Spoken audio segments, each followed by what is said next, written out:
Muy bien, hermanos. Hoy vamos a interrumpir la serie de predicaciones expositivas del Evangelio según San Marcos. Pueden, por favor, ubicarse en Juan capítulo 20. Juan capítulo 20, versículo 24 al 31 es lo que vamos a ver en el día de hoy.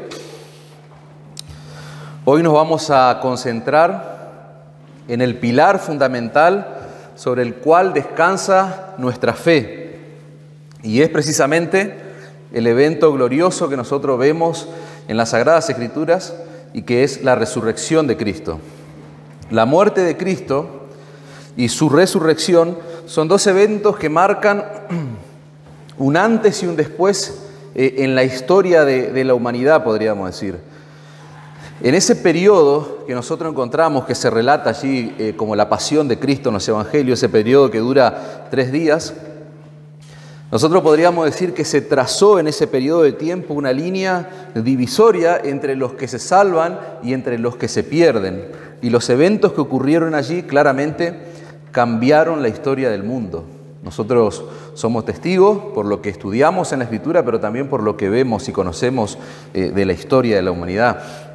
En el calendario religioso, como bien se dijo hoy, en el calendario de la cristiandad, esta semana se conoce como la celebración de la Semana Santa. Se supone que es la semana, y como bien lo dijo Ale, no tenemos exactitud en cuanto a esa fecha, pero se supone que esta semana, que ya terminó, es la semana donde están encuadrados esos días, donde ocurrieron precisamente los eventos de la muerte y de la resurrección de Cristo. Nosotros claramente sabemos que la Escritura no nos enseña ni nos manda a que celebremos esta semana que pasó, como lo celebra el mundo, no nos manda a celebrarlo de alguna manera en particular. ¿Por qué? Porque nosotros como iglesia celebramos la resurrección de Cristo cada domingo. Cada vez que nos juntamos, cada vez que nos reunimos como iglesia, justamente nos reunimos para, entre tantas cosas, celebrar que Cristo vive, que Cristo reina y vive eternamente y para siempre. Y en la breve historia de nuestra iglesia, yo creo que nunca nos hemos dedicado un domingo de Semana Santa a hablar exclusivamente de la resurrección de Cristo. Creo que nunca. No sé, algún memorioso tal vez me pueda corregir, pero a mí me pareció oportuno esta semana, porque me dio vuelta durante toda la semana esta idea de la resurrección de Cristo, y me pareció oportuno interrumpir la serie de Marcos, tomarnos allí un descanso de Marcos, y poder hablar específicamente de la resurrección de Cristo en el día de hoy. También pensé y era un día oportuno para celebrar la Cena del Señor, y se me pasó por la cabeza eso, pero no lo vamos a hacer. Pero sí vamos a hablar específicamente de la resurrección de Cristo. Y para eso vamos a basar nuestra predicación en Juan capítulo 20. Hay muchos pasajes de las Escrituras que nos hablan acerca de la resurrección de Cristo. A mí me pareció oportuno tomar esta porción de texto porque durante todo el sermón prácticamente vamos a hablar de una persona que aparece allí. Una persona que tal vez ha sido juzgado a lo largo de la historia de manera peyorativa, por decirlo de algún modo, y que es Tomás, ahora vamos a ver en profundidad. Pero me pareció oportuno este pasaje, este texto, porque hay un relato precioso del Cristo resucitado en los Evangelios. Así que Juan 20:24 dice: pero Tomás, uno de los 12, llamado Dídimo. Ese nombre que vemos allí, Dídimo, es una especie de sobrenombre o de apodo, podríamos decir, que significa gemelo. Nosotros no tenemos el detalle del hermano de Tomás, pero claramente se ve que tenía un hermano gemelo. En las Escrituras no hay información acerca de él, pero dice que Tomás, uno de los 12, llamado Dídimo, no estaba con ellos, o sea, con los discípulos, cuando Jesús vino. Le dijeron, dice el verso 25, pues los otros discípulos le dijeron: al Señor hemos visto. Y él les dijo: si no viere en sus manos la señal de los clavos, y metiere mi dedo en el lugar de los clavos, y metiere mi mano en su costado, no creeré. Verso 26, 8 días después estaban otra vez sus discípulos dentro, y con ellos Tomás. Llegó Jesús estando las puertas cerradas y se puso en medio y les dijo: pasa vosotros. Luego dijo a Tomás: pon aquí tu dedo y mira mis manos, y acerca tu mano y métela en mi costado. Y no seas incrédulo, sino creyente. Entonces Tomás respondió y le dijo: Señor mío y Dios mío. Jesús le dijo: porque me has visto, Tomás, creíste. Bienaventurados los que no vieron y creyeron. Versículo 30, cerramos allí el capítulo.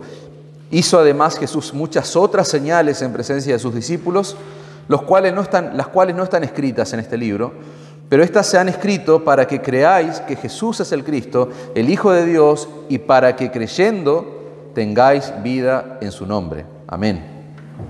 Hasta ahí la porción de texto. Vamos a abarcar los últimos 2 versículos allí que cierran el capítulo 20. Pero antes de meternos de lleno en el pasaje, en esta porción de texto, nosotros necesitamos tener una mínima referencia del contexto en el cual están ocurriendo este relato que está haciendo Juan. Nosotros sabemos, por la luz que nos dan los evangelios, que 3 días después de la muerte del Señor Jesucristo, hubo un grupo de mujeres que se dirige hacia el sepulcro. Y ellas van con la idea, con el propósito de poder ungir, dice el texto bíblico, el cuerpo del Señor con especias aromáticas. Pero cuando llegan allí al sepulcro se dan cuenta de que esa enorme piedra que estaba allí cerrando la tumba había sido removida y, oh casualidad, el cuerpo del Señor Jesucristo ya no estaba en ese lugar, había desaparecido. Cuando nosotros leemos el Evangelio según San Lucas, Lucas en su relato nos va a contar que 2 ángeles con vestiduras resplandecientes aparecen allí en ese momento donde están estas mujeres, y dice Lucas capítulo 24, permítanme una referencia al Evangelio de Lucas, capítulo 24, versículo 5, dice: ¿por qué buscan entre los muertos al que vive? No está aquí, sino que ha resucitado. Acordaos de lo que os habló cuando aún estaba, dice, en Galilea, y diciendo: es necesario que el Hijo del Hombre sea entregado en manos de hombres pecadores y que sea crucificado y resucite al tercer día. ¿Qué ocurre? Estas mujeres se van inmediatamente se van de ese lugar a buscar ¿a quiénes? A buscar a los apóstoles para darles la noticia. Pero, curiosamente, miren la reacción que tienen los apóstoles cuando estas mujeres llevan la noticia de que el cuerpo del Señor ya no estaba. Lucas 24, versículo 11 va a decir: más a ellos les parecían locura las palabras de estas mujeres y no las creían. De ahí el título del mensaje: la locura de la resurrección. A los apóstoles del Señor, ¿no te impacta escuchar esto, entender esto? Les pareció una locura el testimonio que estas mujeres estaban dando y no creían, dice el texto. En ese momento nosotros tenemos que entender, vuelvo a insistir en lo de antes, entender el contexto. Los apóstoles estaban devastados, podríamos decir, estaban como desilusionados. El Señor Jesucristo en reiteradas oportunidades les había anunciado a ellos de su muerte y de su resurrección, pero nosotros vemos, a medida que avanzamos en el texto bíblico, en el texto de los evangelios, nosotros vemos que ellos humanamente querían entender todas esas verdades que el Señor les hablaba, y ellos en sus mentes no podían concebir la idea de un Mesías que sea crucificado. Ellos no podían entender que su Mesías iba a ser vencido por las autoridades romanas, iba a ser vencido por los líderes de Israel. Eso no les cerraba en sus mentes a ellos. Y en ese momento que ellos reciben esta noticia, ellos están huyendo, ellos están devastados por lo que había sucedido 3 días atrás. Y cuando escuchan a las mujeres, les parece una locura por un lado, pero fíjense la reacción que tiene Pedro y Juan. Por un lado piensan que esto es una locura lo que están escuchando, pero deciden aún así ir y verificar si realmente era cierto. El versículo 12 de Lucas 24 dice: pero levantándose Pedro, corrió al sepulcro, y cuando miró dentro vio los lienzos solos, y se fue a casa maravillándose de lo que había sucedido. Un cambio radical. Ya de la duda, de la incertidumbre, de contemplar esto como una locura, ahora se fue maravillado, dice, de lo que había sucedido.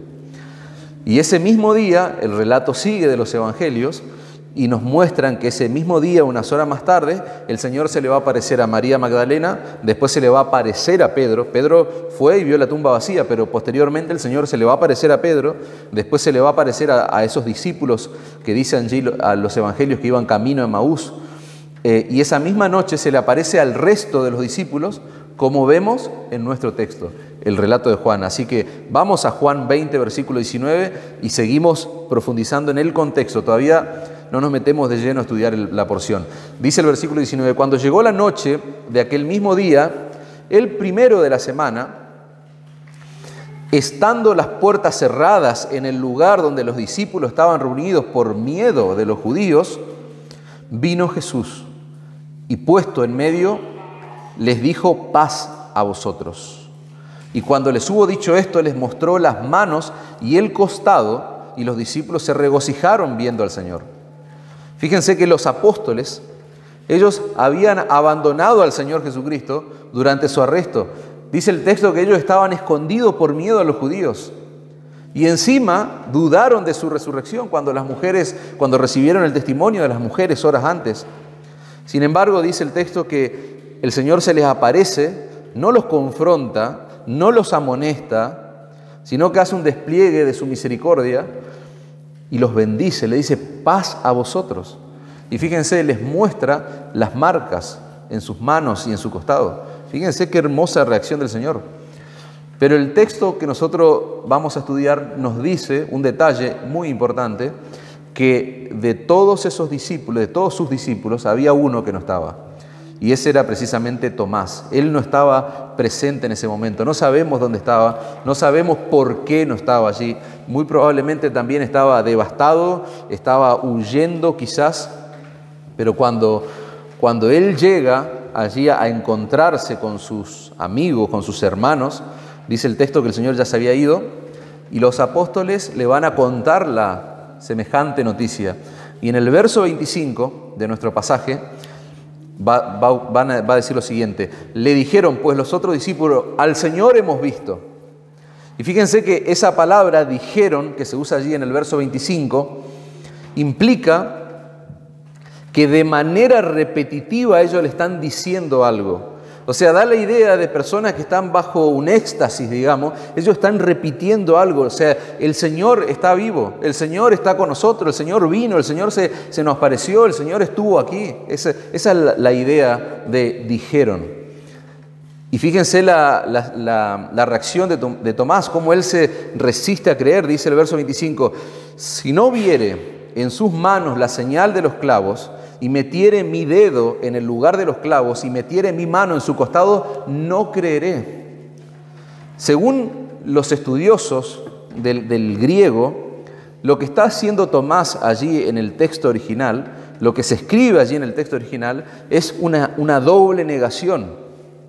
Tomás está haciendo una doble negación, o sea, él se está, así como hay un énfasis en la noticia que los apóstoles le están dando, hay un énfasis de parte de él en negar lo que está escuchando. No, es como si él estuviera diciendo: no, yo no voy a creer de ninguna manera, yo voy a creer lo que ustedes me están diciendo, a menos que aparezca Jesús y que me muestre evidencias de que Él resucitó. Yo no voy a creer.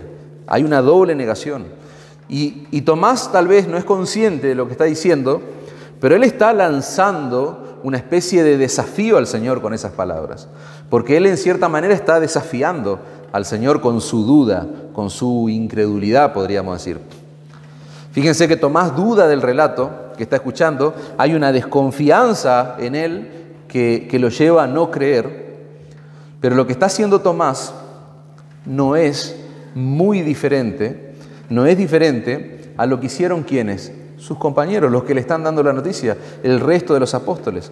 Por eso digo, tal vez uno tiene un preconcepto de Tomás y lo juzga a Tomás peyorativamente por dudar, ver para creer, el clásico dicho, probablemente viene de ahí, sin dudas. Pero la actitud de Tomás no es diferente a la del resto de los apóstoles. Aquellos que le están contando la noticia a Tomás creyeron recién cuando vieron a Jesús, porque la Escritura nos muestra que al principio pareció una locura el testimonio de las mujeres. Ellos creyeron cuando vieron las marcas en sus manos y en su costado.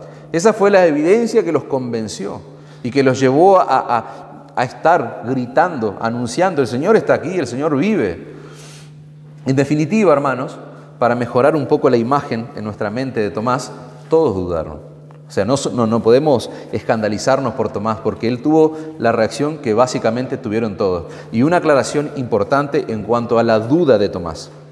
La duda de Tomás y la duda que nosotros vemos en el texto que tienen los otros apóstoles, no es la duda de un incrédulo que se niega a creer por su necedad, porque lisa y llanamente no quiere creer. No es la duda de ese hombre necio, incrédulo, que para creer necesita evidencias científicas, podríamos decir. No es la duda de aquel que no cree porque directamente no quiere creer, no tiene intención de creer, no. No es esa la duda de Tomás y de los apóstoles, no ese es el caso. Tomás, hermano, era un judío devoto, y permítanme hablar un poquito acerca de él, darle algunas características de él. Tomás era un judío devoto, él creía en Dios, él creía que Dios era capaz de hacer milagros. Tomás era un hombre que conocía las Escrituras del Antiguo Testamento, él sabía que Dios podía resucitar a alguien. ¿Por qué? Porque en el Antiguo Testamento Dios había obrado de tal forma. El problema de Tomás no era de fe necesariamente. No era un problema de fe, era un problema emocional. El problema de Tomás era un problema anímico. Había tristeza en su corazón. El corazón de Tomás estaba invadido por tristeza. Algunos autores dicen por melancolía. Y eso es lo que lo llevaba a dudar a Tomás. Él estaba sufriendo lo que podríamos llamar una profunda decepción. ¿Por qué? Porque su Mesías había muerto en una cruz. Él estaba atravesando un momento de dolor y de angustia porque estaba desilusionado, estaba decepcionado. Aquel que él consideraba su Mesías estaba muerto, había muerto en una cruz. Él había renunciado a todo durante casi 3 años y medio del ministerio del Señor. Tomás estuvo allí con el Señor Jesucristo, había renunciado a todo para seguir a Cristo. Él había creído de todo corazón que Jesús era el Mesías que los profetas anunciaron en el Antiguo Testamento. Y ahora, ¿cuál es el escenario? Su Salvador muere como un criminal, colgado en una cruz, con 2 criminales al lado. Ese era el escenario y esa era la situación que estaba atravesando Tomás. Por eso es que él menciona en ese desafío que larga al aire supuestamente, pero no lo larga al aire, porque el Señor Jesús estaba presente en ese lugar, no físicamente hablando. Pero el Señor es Dios, Jesús es Dios, y ese desafío él lo estaba largando en la presencia de Dios. Y cuando él menciona los clavos y las marcas en el costado, era porque claramente él sabía, no porque había presenciado, porque había huido en la crucifixión, pero él sabía lo que les pasaba a los crucificados, en sus manos y en su costado. Cuando Jesús murió, para agregarle más dramatismo a la escena, cuando Jesús murió nosotros podríamos pensar en Tomás y pensar que la esperanza de Tomás murió también con Jesús. Así como reaccionó Tomás, yo creo que si nosotros somos justos, podríamos decir que nosotros en su lugar hubiésemos reaccionado igual. Tomás estaba decepcionado, hermanos. Enfatizo lo que dije antes en la aclaración, no es la duda del necio que no quiere creer. No, Tomás quería creer. Pero él necesitaba estar seguro de que lo que le estaban diciendo, de esto que estaba él escuchando, no era una locura colectiva, no era una confusión que tenían por el deseo de que el Señor esté vivo. Tomás amaba a Jesús, hermanos, y Jesús amaba a Tomás a pesar de sus dudas. Y eso tiene que hacer una inyección de aliento a nuestro corazón cuando vemos situaciones o ejemplos como esto. Y fíjense el amor del Señor Jesús, que el Señor le va a mostrar a Tomás que el anuncio de su resurrección no es una locura. El anuncio de su resurrección no es una confusión, no es una locura colectiva, una sugestión colectiva. Versículo 26. 8 días después estaban otra vez sus discípulos dentro y con ellos Tomás. Llegó Jesús estando las puertas cerradas y se puso en medio y les dijo: pasa vosotros. Luego le dijo a Tomás: pon aquí tu dedo y mira mis manos. Y acerca tu mano y métela en mi costado, y no seas incrédulo, sino sé creyente. Entonces Tomás respondió y le dijo: Señor mío y Dios mío. Fíjense que Tomás no se limitó, hermanos, a decir, era verdad. No miró a sus compañeros y le dijo, ahora, perdón, yo no creía antes, pero ahora veo que Jesús está vivo. Es verdad lo que ustedes me decían. No es esa la reacción. Cuando Tomás vio a Jesús, la conclusión inmediata que tuvo este hombre fue que se encontraba en ese mismo instante delante de su Señor, delante de su Dios. Lo que está haciendo Tomás es caer ante los pies del Señor para adorarle. Es una expresión de absoluta adoración. Él es consciente de que está parado nada más y nada menos que delante de su Señor, delante de su Dios. En ese momento Tomás pasó de la duda, de la incertidumbre, a la adoración completa, a la adoración absoluta. Desde que Tomás escuchó la noticia de sus compañeros, de sus hermanos, hasta que se postra en adoración al Señor, ahí en ese momento, pasaron 8 días, dice el texto. Y durante esos 8 días, hermanos, nosotros podemos estar absolutamente seguros que la cabeza de Tomás habrá estado a 1000 revoluciones, a 1000 revoluciones. ¿Por qué? Porque muchas personas estaban hablando del Cristo resucitado y de la tumba vacía. Durante esos 8 días la noticia era que aquel que había sido crucificado entre 2 criminales, su tumba estaba vacía, su cuerpo había desaparecido. Entonces, imagínate cómo habrá estado Tomás durante esos días, desde que él niega rotundamente lo que los discípulos le están anunciando hasta que tiene este encuentro con el Señor Jesús.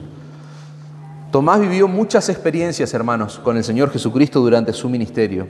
Y es muy probable, nosotros podemos estar seguros, de que todas esas experiencias, todo lo que él vivió, todo lo que él observó, todo lo que él escuchó del Señor Jesucristo, todo eso vino a su cabeza. Por eso decimos, su cabeza habrá estado a 1000 revoluciones. Y solamente para ver algunas cosas acerca de esto, para que vean que no es una locura mía, sino que podemos arribar a esa conclusión por lo que dice la palabra de Dios. Hubo una ocasión, por ejemplo, en que Tomás lo escucha a Jesús decir lo siguiente, Juan 8:58, de cierto os digo. Y acuérdense, de cierto os digo, no es algo que está ahí nomás porque es un escrito antiguo. No, hay un énfasis que el Señor está diciendo. El Señor está diciendo algo sumamente importante que debe ser grabado en la mente de sus oyentes. De cierto os digo, antes que Abraham fuese, yo soy. Eso escuchó, el Señor lo dijo eso en presencia de Tomás, Juan 8:58. Jesús está haciendo una clara referencia a la revelación que Dios hace de sí mismo, ¿dónde? En Éxodo 13:14, yo soy el gran yo soy. Otro ejemplo, hermano, que seguramente vino a la mente de Tomás durante esos 8 días. Tomás estaba presente cuando el Señor Jesucristo declaró en Juan 10:30, yo y el Padre uno somos. Yo y el Padre uno somos. Repito lo que dije antes, Tomás era un judío devoto, Tomás era un judío monoteísta, creía en la existencia de un solo Dios. Y Jesús en su presencia está diciendo que Él y el Padre son uno. Tomás estuvo cuando Jesús declaró ante la muerte de Lázaro, fíjense la declaración del Señor Jesucristo, Juan 11:25, yo soy la resurrección y la vida, el que cree en mí, aunque esté muerto, vivirá. Tomás estuvo, hermano, cuando Jesús sanó al paralítico y le dijo, hijo, tus pecados te son perdonados. Marcos 2:5, el texto que estudiamos hace algunas semanas atrás. Nosotros vimos cuando estudiamos ese pasaje que los fariseos que estaban ahí lo acusan al Señor de blasfemia. ¿Por qué? Porque el único que puede perdonar pecado es Dios, decíamos. Y la teología de estos fariseos era correcta. Ellos tenían razón. O Jesús era Dios o Jesús era un blasfemo. ¿Y quién estaba allí presenciando, escuchando todo este tipo de afirmaciones y hechos contundentes? Tomás. Durante esos 8 días, hermano, la mente de Tomás sin duda estuvo invadida por esto que yo le acabo de leer y por muchas cosas más que él vio y vivió con el Señor Jesucristo. Por todos los eventos que se relatan en los evangelios y de los cuales él fue testigo. Pero, hermanos, acá hay un pero en todo el mensaje. Pero ahora esos eventos están teniendo un impacto diferente en su corazón. Todo lo que él vio, todo lo que él presenció, todo lo que él escuchó ahora durante ese periodo de 8 días, están teniendo un impacto diferente en su mente y en su corazón. Él está viendo ahora todos esos eventos, él mira para atrás y piensa en eso y él los ve desde otra perspectiva, porque él está escuchando que aquel que dijo, que hizo y demás, ahora está vivo, ahora resucitó. Y si Jesús estaba vivo, como mucha gente decía, si su tumba estaba vacía, en la cabeza de Tomás no había otra explicación, hermano. El que murió en la cruz del Calvario 3 días atrás era el Dios encarnado. Jesús tenía que ser Dios y hombre a la vez. No hay otra explicación. O sea, la perspectiva de Tomás está cambiando en esos 8 días a la luz del testimonio que él está escuchando y a la luz de lo que él vivió y escuchó del Señor. La mente y el corazón de Tomás están por explotar, hermano, hasta que llega el próximo domingo cuando los discípulos se reúnen nuevamente. Y fíjense, él no se quiere perder esa reunión, porque dice el texto que ahora sí Tomás está ahí reunidos. Y en ese momento, que están todos reunidos, ¿quién aparece? Aparece en medio de ellos el Señor Jesucristo. Y fíjense este detalle que no podemos dejarlo pasar por alto. El Señor le va a repetir a Tomás palabra por palabra lo que él había dicho una semana atrás. El Señor estuvo atento a ese desafío que largó Tomás y él ahora, palabra por palabra, le va a responder, hermanos. Fíjense el paralelismo. Hay un paralelismo sumamente interesante que plantea Juan en su relato. Presten atención a eso, hermanos. Versículos 25 y 27.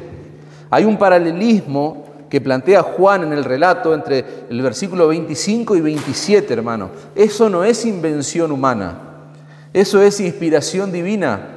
A nadie se le hubiese ocurrido relatar una historia de esta manera. Eso es prueba de la inspiración divina, que es la palabra de Dios, la Biblia. Versículo 25, si no viere en sus manos la señal de los clavos, esbozó Tomás. El Señor le va a responder, mira mis manos. Y metiere mi dedo en el lugar de los clavos, dice el verso 25, y el Señor le responde, pon aquí tu dedo. Y metiere mi mano en su costado, dice Tomás. El Señor le va a responder, métela en mi costado, versículo 27.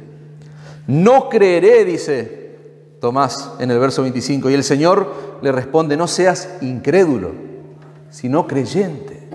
No seas incrédulo. La resurrección de Cristo, hermanos, generó en Tomás adoración absoluta. O sea, van tomando dimensión por qué él se postra en adoración. Ahora se entiende esa expresión extraordinaria que él hace, Señor mío y Dios mío. Tomás no está reaccionando y reconociendo simplemente a Jesús como Dios. Claro, él fue testigo de todo lo que vivió, lo que escuchó, entonces él está reconociendo que Jesús es Dios. No es lo que está pasando en el texto, hermano. Tomás está haciendo una confesión intensamente, sumamente personal. ¿Por qué? Porque él está diciendo, Señor mío, y el énfasis está en mío, y Dios mío. Tomás está deslumbrado en ese momento, hermanos. Tomás está desbordando en adoración por Jesús en ese momento. Él está extasiado, como estaban antes los discípulos. Porque él entiende ahora de manera perfecta y clara que Jesús, escuchen esto, que Jesús es el Dios de gloria que se hizo hombre para pagar por sus pecados en la cruz. Tomás le cayó la ficha, como decimos nosotros. El Dios de toda gloria se hizo hombre para morir en una cruz por él. Y eso es lo que nosotros proclamamos y gritamos a los 4 vientos. El Dios de toda gloria se hizo hombre para morir en una cruz y pagar por nuestros pecados. Nunca debiéramos cansarnos nosotros, hermanos, de repetir y de escuchar semejante verdad. Repito, nunca debiéramos aburrirnos de escuchar semejante verdad. Es una pena que semejante afirmación como esta que yo les acabo de decir no produzca en nosotros la sorpresa, el asombro, la adoración, la emoción que un hecho de semejante magnitud debería producir. ¿Qué? que el Dios de los cielos se hizo hombre, hermanos. Es increíble que nosotros podamos quedar indiferentes, no podemos quedar indiferentes ante semejante verdad. Dios se hizo hombre y se metió en el vientre de una mujer, hermano. Eso es lo que relatan los evangelios. El Dios de toda gloria se hizo un bebé por amor a vos y por amor a mí. Ahora yo te pregunto, ¿hay algo más débil? ¿Hay algo más débil, más pequeño que un bebé? El Dios de gloria se humilló hasta lo más bajo, hermano. Se hizo amigo de los pecadores, aplastó a su Hijo en una cruz por miserables pecadores como nosotros. Pero al tercer día, dice la Escritura, Cristo resucitó para la gloria de Dios el Padre. Si vos entendés eso a cabalidad, eso debe producir en vos lo que produjo en Tomás: adoración absoluta, adoración absoluta. Señor mío y Dios mío, dijo él. Gloria a mi Dios, es lo que está diciendo. Y es lo que un creyente cae en la cuenta cuando entiende esto. Gloria a mi Dios, su nombre es bendito. Dios se hizo hombre, hermano. Dios se hizo un bebé. Dios se humilló hasta lo sumo. Eso es tremendo, eso es terrible. Y debería humillarnos a nosotros. Dice un autor, ¿qué otra cosa podemos hacer que no sea postrarnos en su bendita presencia y entregarle por entero nuestra vida? ¿Qué otra cosa podemos hacer? Si vos sos un creyente, ¿qué otra cosa puedes hacer que no sea responder en plena adoración? Dice este autor, ¿acaso es posible darle un poco de devoción a aquel que se dio por entero por amor a nosotros? ¿Acaso es posible tener reservas en nuestra adoración al Señor? La resurrección de Jesús, hermano, nos coloca a todos ante una única opción con respecto a Él.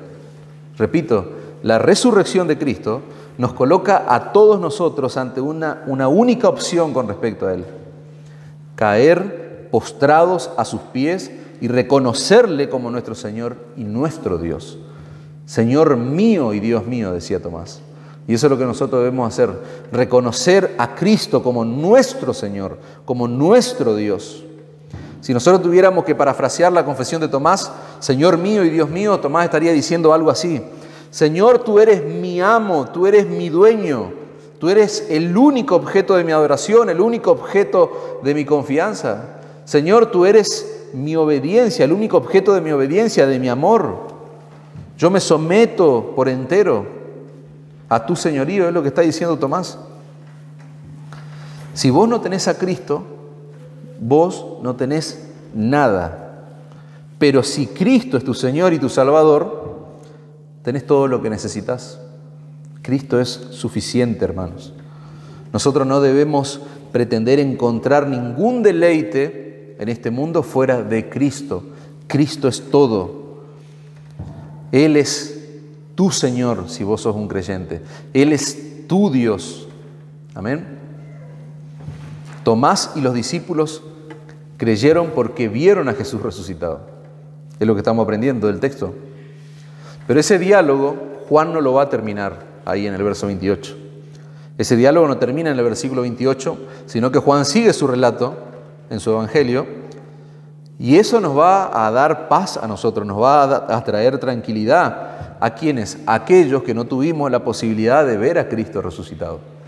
Nosotros aún no pudimos ver a nuestro Señor Jesucristo, como sí tuvieron la oportunidad esta gente. Y Juan no termina su relato, sino que él continúa. Y vamos a ver cómo Juan resuelve ese dilema para nosotros. Cómo Juan resuelve ese dilema para aquellos que se iban a convertir 40 días después. ¿Por qué? Porque durante 40 días el Señor se le iba a aparecer a mucha gente, a más de 500 personas. Y recién ahí iba a ascender a los cielos. Y posterior a su ascensión, ¿qué pasa? ¿Cómo llega esa gente que ya no lo puede ver físicamente? ¿Cómo llega a creer sustancialmente en la persona de Cristo? Bueno, Juan resuelve ese dilema. Para aquellos que no tuvimos la oportunidad de verlo a Cristo físicamente, él va a decir: Jesús le dijo, porque me has visto, Tomás, creíste. Bienaventurados los que no vieron, nosotros, y creyeron. Cuando nosotros leemos este pasaje o cuando alguien lee este texto, este versículo especialmente, tal vez puede llegar a pensar que Jesús le está diciendo a Tomás que él tiene una fe floja, quizás, una fe de segunda clase. ¿Por qué? Porque él tuvo que ver para creer. La lógica humana, de manera inmediata, te diría eso. Claro, mirá vos, son mejor que Tomás, más felices, más dichosos los que no vieron y creyeron. Eso es lo que el Señor le está diciendo. Uno pensaría eso. Nosotros, por ejemplo, somos más dichosos porque nosotros creímos sin tener ninguna evidencia de resurrección, como la tuvo este hombre incrédulo. Pero no es eso lo que el texto está diciendo, hermano. Esa no es la interpretación correcta del versículo. Dice un autor, escuchen esto: la fe no es un asunto subjetivo del corazón. La fe no es un asunto subjetivo del corazón, como si la fe no tuviera nada que ver con hechos concretos o con realidades históricas. Presten atención a eso, hermano. La fe no es un asunto subjetivo del corazón. Hay quienes definen, hermano, la fe como la aceptación de aquello que nos imaginamos como verdad, aunque no pueda ser probado. Hay gente, repito, que define la fe como la aceptación de aquello que nos imaginamos como verdad, aunque no pueda ser probado. Por ejemplo, yo me imagino que Jesús es Dios y que Él resucitó, y asumo que eso es la verdad, entonces lo acepto como tal porque tengo fe. Eso sería lo que estaría diciendo esa afirmación, pero eso es un grave error, hermano. Ese tipo de fe es irracional y lamentablemente a los creyentes se nos suele acusar de tener fe irracional, lamentablemente. Pero la fe verdadera, hermanos, la fe verdadera no descansa en lo que yo me imagino como verdad, sino en hechos concretos y objetivos. Repito, la fe verdadera no descansa en lo que vos te puedas imaginar como verdad, sino en hechos concretos y objetivos. Nuestra fe en Cristo descansa en hechos concretos y objetivos. Lo que Jesús le está diciendo a Tomás es que no se requiere ver físicamente al Cristo resucitado para tener la bendición de creer. Esa es la interpretación de nuestro versículo 29. No se requiere ver a Cristo resucitado físicamente para tener la bendición de creer. El verso 29 no es una comparación entre los que vieron y creyeron, como en el caso de Tomás, y los que no vieron y creyeron, y que estos últimos son más dichosos. No es ese tipo de comparación, no es lo que el Señor está diciendo. Tomás fue tan bienaventurado como nosotros, como los que no vieron y creyeron. Los creyentes del primer siglo que vieron a Jesús y los creyentes de siglos posteriores son igualmente dichosos. Están en la misma condición de igualdad. Entonces, la pregunta que nosotros podríamos hacernos es la siguiente: ¿qué fue lo que Dios usó o qué es lo que Dios usa para traer a la fe en Cristo a todas las personas que no pudieron ver? ¿Qué fue lo que Dios usó para traer allí, después de 40 días, que el Señor asciende a los cielos, a la diestra del Padre? ¿Qué fue lo que el Señor usó para traer a las personas a la fe en el Cristo resucitado? Lo que Dios usó y lo que Dios usa, hermanos, para traernos a la fe en el Cristo resucitado es el testimonio contundente de las Escrituras. Es el testimonio contundente de la palabra de Dios, hermano. Mirá lo que dice Juan, capítulo 20, al final. Versículo 30, hizo además Jesús muchas otras señales en presencia de sus discípulos, las cuales no están escritas en este libro, pero éstas se han escrito para que creáis que Jesús es el Cristo, el Hijo de Dios, y para que creyendo tengáis vida en su nombre. ¿Te das cuenta de lo que Dios usa para traer a las personas a la fe en Cristo? Aquellos que no tuvieron la posibilidad de verlo al Cristo resucitado, el testimonio contundente de la palabra de Dios, hermano. A través de la palabra escrita de Dios, un pecador puede llegar a la fe en el Cristo resucitado, hermanos. A través del testimonio escrito de aquellos que sí presenciaron su muerte y su resurrección. ¿Te das cuenta? Dios usó a aquellos que sí presenciaron su muerte y su resurrección para que escriban las Escrituras, para que escriban su palabra y nosotros podamos llegar a la fe en Cristo. Ese es el propósito por el cual Juan escribe su evangelio. ¿Para qué? Para que creáis, dice. Juan está relatando allí al final de ese capítulo el propósito por el cual él va a escribir: para que creáis, para que creyendo tengan vida en su nombre. Si vos no sos creyente, o si vos sos un nuevo creyente, lo que vos tenés que hacer es devorar el evangelio según Juan. Tenés que devorártelo. ¿Para qué? Para que creas. Si no sos creyente, para que creas de verdad. Y si sos creyente nuevo, para creer, para afianzar tu fe, tenés que devorar el evangelio de Juan. Y si vos querés saber si realmente sos un genuino creyente, un verdadero creyente en Cristo, lo que tenés que devorar es la primera carta de Juan. Ahí te vas a dar cuenta si realmente sos un hijo de Dios. Nosotros somos bienaventurados, hermanos. Nosotros somos esos dichosos, esos doblemente felices, que dice allí el texto, que sin haber visto físicamente a Cristo, hemos creído nada más y nada menos por el testimonio contundente de la palabra de Dios. Y ahora quiero centrar su mente en lo que hablamos antes de la fe. Y yo quiero preguntar esto: ¿nosotros creímos sin evidencia? ¿Se acuerdan que antes hablábamos de una fe irracional? No, nosotros no tenemos, aunque nos acusen de eso, no tenemos fe irracional. Eso es lo primero que se le dice a los creyentes en Cristo. Entonces la pregunta es: ¿nosotros creímos sin evidencia? De ninguna manera, hermanos. Nosotros hemos creído al igual que Tomás. Al igual que Tomás, nosotros hemos creído, y al igual que el resto de los discípulos, con evidencia. Ellos creyeron basado en una evidencia, nosotros también hemos creído con evidencia, porque la fe no opera en un vacío, dice un autor. La fe opera a través de la evidencia irrefutable y categórica de la palabra de Dios, escrita bajo la inspiración del Espíritu Santo. Y lo repito eso, hermanos. La fe opera a través de la evidencia irrefutable y categórica de la palabra de Dios escrita por medio del Espíritu Santo, bajo la inspiración del Espíritu Santo. Piensen en esto, hermanos. La Biblia no es un libro cualquiera.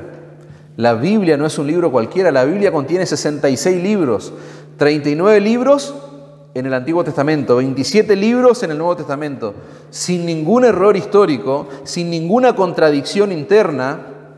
Todos esos libros apuntan exclusivamente hacia Jesús como el Hijo de Dios encarnado, que va a morir en una cruz y que resucita el tercer día. Todos esos libros que yo le acabo de mencionar, esos 66 libros, componen un solo libro. ¿Acerca de quién? Acerca de Jesús. Fueron escritos durante 1500 años. La Biblia, hermanos, es la palabra de Dios escrita, la mayor evidencia irrefutable y categórica. ¿Para qué? Para tener fe en Jesús. Nuestra fe se basa en evidencias, en las evidencias que están contenidas nada más y nada menos que en ese libro. Y alguien tuviera que ser muy osado para demostrar que ese libro no es la palabra de Dios. Cuando a vos te digan, mostrame que la Biblia es la palabra de Dios, vos tenés que decirle, no, mostrame vos evidencia de que la Biblia no es la palabra de Dios. Mostrame vos las evidencias. Fíjense que ese fue el argumento de Jesús con los discípulos que iban camino a Emaús, que no podían reconocer al Señor. Ellos tenían cegado allí su visión, por decirlo de alguna manera. Dice el versículo Lucas 24-25, «Oh insensatos y tardos de corazón para creer todo lo que los profetas han dicho. ¿No era necesario que el Cristo padeciera estas cosas y que entrara en su gloria?» Y comenzando desde Moisés y siguiendo por todos los profetas, ¿qué hacía el Señor? Les declaraba en toda la Escritura lo que de Él decían. Vos no sé si tenés dimensión de lo que está diciendo el texto. El Señor se encuentra con dos discípulos que no pueden reconocerlo a Él, lo tratan como un forastero que parece que no está enterado de todo lo que está sucediendo, de todo lo que sucedió en esos 3 días. Y el Señor comienza desde Moisés y siguiendo por todos los profetas y le declara en todas las Escrituras lo que de Él decían. El Señor está haciendo allí un estudio expositivo de su persona. Es lo que decimos siempre, es la palabra de Dios explicándose a sí misma. Es la palabra de Dios dando testimonio de Él. Es la palabra de Dios encarnada. Es lo que está pasando con esos hombres. Están recibiendo un discipulado intensivo de parte del Señor Jesucristo, hermanos. Todo el Antiguo Testamento apunta hacia Jesús, hacia su muerte y su resurrección, hermanos. Pablo va a resumir el Evangelio de manera perfecta en 1 Corintios 1:15, versículo 3, porque primeramente os he enseñado lo que asimismo recibí. ¿Qué le enseñó Pablo? Que Cristo murió por nuestros pecados conforme a ¿qué? A las Escrituras. Y que fue sepultado y resucitó al tercer día conforme a ¿qué? Conforme a las Escrituras. ¿Te das cuenta del testimonio contundente que son las Escrituras para atraer a las personas a la fe en Cristo? Los cristianos, hermanos, no creemos sin evidencia. Los cristianos no creemos sin evidencia. No se trata de una fe irracional. Y quiero que presten atención acá, hermanos. Esto es oro en polvo, como quien dice. Los cristianos no creemos sin evidencia, hermanos. No se trata de una fe irracional.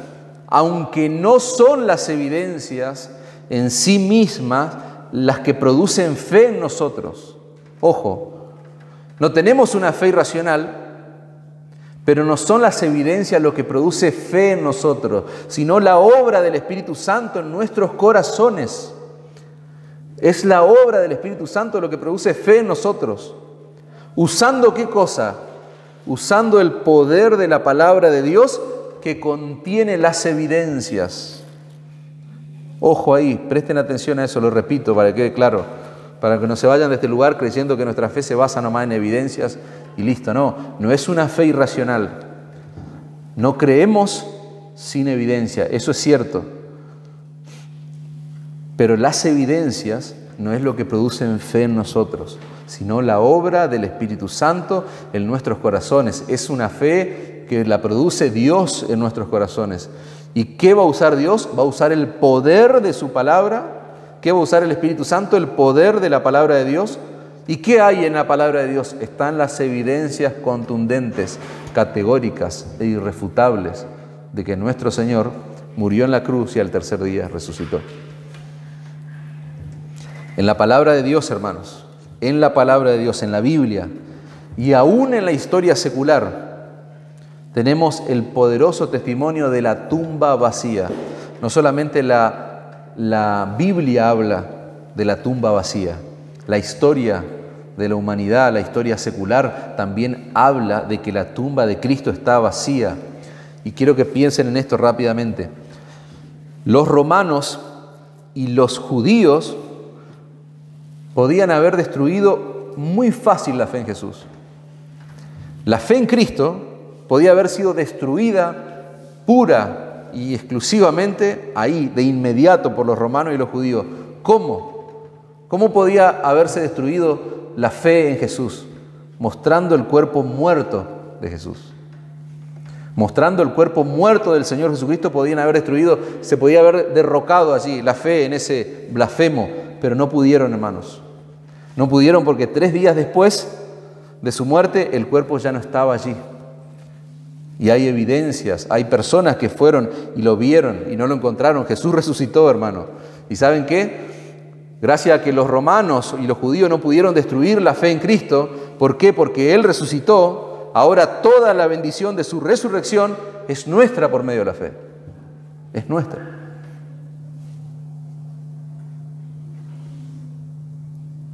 Jesús no está muerto, hermanos. Tiene sentido venir acá y escuchar de Jesús. No estamos perdiendo el tiempo.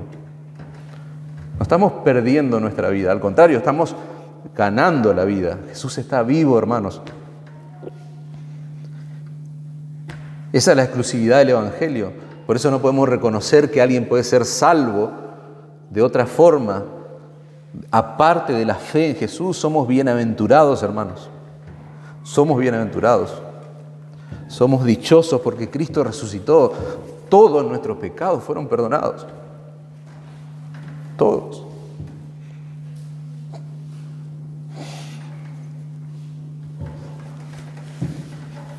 Pensá en vos.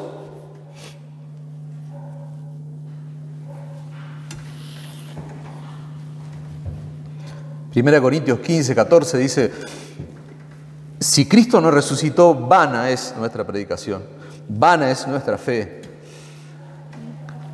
Toda nuestra deuda, hermano, toda nuestra miseria, todo nuestro pecado con la justicia de Dios fue cancelada. Consumado es, dijo el Señor en la cruz, consumado es. Cristo pagó con sangre, con su sangre. Somos libres, hermanos, estamos perdonados. ¿Cómo no nos vamos a postrar en adoración ante el Señor? Que nunca nosotros hagamos vana la obra de Cristo como algo repetitivo, como dije antes, sino todo lo contrario, que podamos tener dimensión de lo que significa que nuestros pecados han sido perdonados, hermano. Nosotros estamos libres ante la justicia de Dios. Si yo me presentara hoy delante de Dios, yo soy libre, porque Cristo pagó por los méritos de Cristo, no por mis méritos. Por eso te decía, pensá en vos no tenés ningún mérito. Sos un pecador miserable, condenado, que sin Cristo no sos nada, pero con Cristo tenemos todo. Somos libres, hermano, estamos perdonados. Pablo le escribe a los Romanos, en el capítulo 4, Pablo va a hablar acerca de la fe de Abraham y él va a decir esto, Romanos 4:22, su fe le fue contada por justicia, la fe de Abraham. Y no solamente con respecto a él se escribió que le fue contada, sino también con respecto a nosotros, a quienes ha de ser contada. Esto es, a los que creemos en el que levantó de los muertos a Jesús, nuestro Señor, el cual fue entregado por nuestras transgresiones, resucitado para nuestra justificación, hermanos. La resurrección de Cristo significa que Dios el Padre aceptó el pago que hizo Dios el Hijo, hermanos. Aceptó el sacrificio de su Hijo en la cruz. Su justicia fue plenamente satisfecha, hermano. Ya no tenemos cuenta con la justicia de Dios. Si Cristo resucitó, ahora vivimos en esperanza. Yo tengo una esperanza nueva, hermanos, por la cual vivir. Dice Pedro, 1 de Pedro 1:3, bendito el Dios y Padre de nuestro Señor Jesucristo, que según su grande misericordia nos hizo renacer para una esperanza viva por la resurrección de Jesucristo de los muertos, para una herencia incorruptible, incontaminada, sin mancha, sin marcesible, reservada en los cielos para vosotros, que sois guardados por el poder de Dios mediante la fe, para alcanzar la salvación que está preparada para ser manifestada en el tiempo postrero, dice Pedro, en lo cual vosotros os alegráis. Yo quiero que la palabra de Dios hable, hermano. En lo cual vosotros os alegráis, dice, aunque ahora por un poco de tiempo, si es necesario, tengan que ser afligidos en diversas pruebas. ¿Te das cuenta? Yo no sé cuáles son las aflicciones que vos tenés. Yo no sé cuáles son las pruebas que vos estás pasando. Pero dice la palabra de Dios que si vos estás en Cristo, ahora tenés una esperanza nueva, tenés una esperanza viva. ¿Por qué? Porque confiaste en un Salvador que está vivo, no está muerto. Los romanos, los judíos, nadie pudo destruir nuestra fe. Morirse, hermano, se supone que es lo peor que le puede pasar a un ser humano. Morirse. Vos vas a hablar con personas y ¿qué es lo peor y qué es lo que no tiene solución? La muerte. Bueno, para los creyentes hasta la muerte tiene solución, hermanos. Nosotros podemos encarar la muerte con confianza. ¿Por qué? Porque la resurrección de Jesús le quitó a la muerte su poder.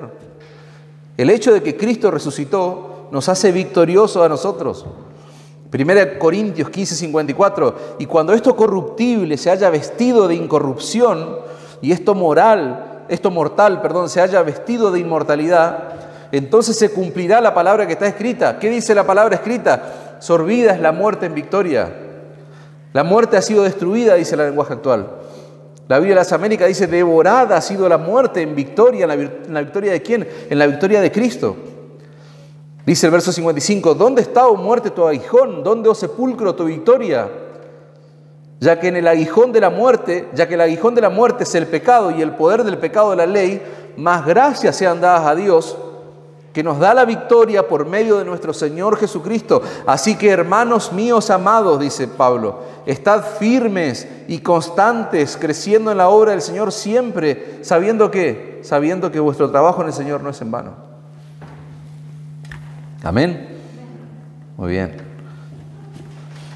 Pablo está diciendo, hermano, en pocas palabras, Cristo es un Salvador victorioso y nosotros tenemos victoria en Él. Es lo que está diciendo Pablo.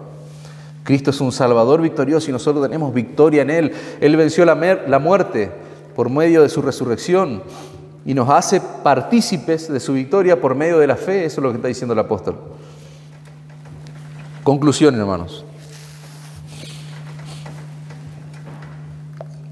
Para concluir, quedó claro, Jesús resucitó, hermanos.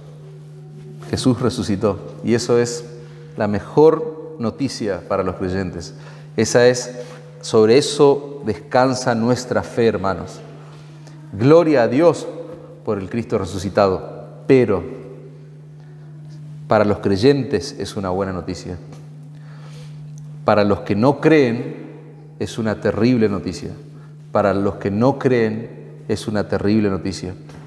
Nosotros vimos hoy, a lo largo de toda la exposición de este texto, que el que no cree es porque no quiere creer. El que no cree es porque no quiere creer. Y Dios, el Señor en su palabra, en Hechos capítulo 17, versículo 30, va a decir: pero Dios, habiendo pasado por alto los tiempos de esta ignorancia, ahora manda a todos los hombres en todo lugar que se arrepientan, por cuanto ha establecido un día en el cual juzgará al mundo con justicia por aquel varón a quien designó, dando fe a todos con haberle levantado de los muertos, dice. La Biblia de las Américas dice: habiendo presentado pruebas a todos los hombres al resucitarle de entre los muertos. Y es la evidencia más contundente de nuestra fe, hermanos. Si una persona se niega a creer, dice la palabra de Dios, que en el día del juicio esa persona no va a tener excusas delante de Dios. No hay excusas que valgan. ¿Por qué? Porque Dios presentó pruebas, Dios presentó evidencias, Cristo resucitó, hermanos. Nadie puede permanecer indiferente hoy ante la persona de Cristo, hermanos. O nos entregamos por completo en absoluta adoración o lo rechazamos completamente. Esa es la realidad. No hay un término medio. Pero cuando yo veo esto, hermanos, mi corazón se emociona. ¿Por qué? Porque gloria al Señor, hermanos, que nosotros tenemos un Dios sumamente poderoso, tan poderoso y tan misericordioso, que un miserable pecador puede pedirle a Dios que destruya su incredulidad y que le dé fe. Ese es nuestro Dios. Gloria al Señor que Él destruyó nuestra incredulidad y nos dio fe si vos crees en Cristo. Y si no crees en Cristo, vos podés pedirle a Dios que destruya, que acabe por completo con tu incredulidad y que te dé fe, esa fe salvadora que descansa pura y exclusivamente en la persona y en la obra de Cristo, hermanos. Las misericordias de Dios, las misericordias de nuestro Señor no se han acabado para aquellos pecadores que se arrepienten y creen en el Señor, en Cristo como Señor y Salvador. Y si vos sos un creyente en Él, si el Señor destruyó por completo tu incredulidad y tenés fe, esa fe que salva, ese arrepentimiento que es un don del Señor, bueno, mirá lo que dice el versículo 31 que nosotros acabamos de leer. Juan 20:31, estas cosas se han escrito para que creáis que Jesús es el Cristo, para que crean que Jesús es el Mesías, el Salvador, para que crean que Jesús es el Hijo de Dios, para que crean que Él es la segunda persona de la Trinidad, para que creyendo tengáis vida en su nombre, dice.